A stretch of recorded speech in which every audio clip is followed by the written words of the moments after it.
আসসালামু আলাইকুম। পাগলা মসজিদ কিশোরগঞ্জ জেলা শহরের হারোয়া এলাকায় নরসুন্দা নদীর তীরে প্রায় ২৫০ বছরের পুরনো ঐতিহাসিক পাগলা মসজিদ অবস্থিত।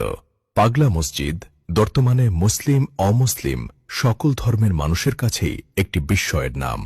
মূলত বিপুল পরিমাণ টাকা, বৈদেশিক মুদ্রা এবং সোনা রূপা দান হিসেবে পাওয়ার জন্য এই মসজিদটি দেশজুড়ে সর্বাধিক আলোচিত। পাগলা মসজিদের ইতিহাস প্রচলিত আছে। পাগলবেশী এক আধ্যাত্মিক সাধক নরসুন্দা নদীর বুকে মাদুরে ভেসে এসে বর্তমান মসজিদের স্থানে অবস্থান নেন। ধীরে ধীরে তাকে ঘিরে ভক্তদের সমাগম হতে থাকে। পরবর্তীতে সেই আধ্যাত্মিক সাধকের মৃত্যুর পর তার কবরের পাশে একটি মসজিদ নির্মাণ করা হয়, যা বর্তমানে পাগলা মসজিদ নামে সুপরিচিত। অন্য একটি জনশ্রুতি থেকে জানা যায়, প্রাচীন বাংলার ১২ ভূঁইয়ার অন্যতম বীর ঈশা খাঁর পঞ্চম পুরুষ